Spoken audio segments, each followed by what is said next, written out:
Alright, here we've got a side mount RHINO mower. It's got a self-contained unit on it. It's 540 PTO. You can see it's been up in the deck ring a little bit. It's got non-factory weld right there.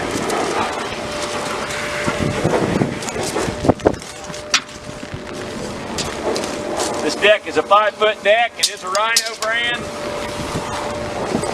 It hooks up 3-point. It's got some things and stuff around the deck. We don't know much about it, but it hooks straight. It's got the original serial number there. You're going to buy it absolute on Tractor House auction. As always, everything's as is. It is a DB150.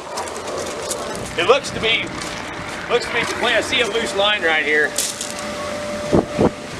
I think they just upgraded it. It belonged to the municipality and they upgraded. So they got rid of anything they had. So it may be fine. I don't know. Don't know anything about it, but they've got this off here, the lines. So I'm going to assume that there was maybe a problem with that hydraulic motor or something. I don't know. Okay? You guys buy it like it is. It looks straight. You know as much about it as I do at this point.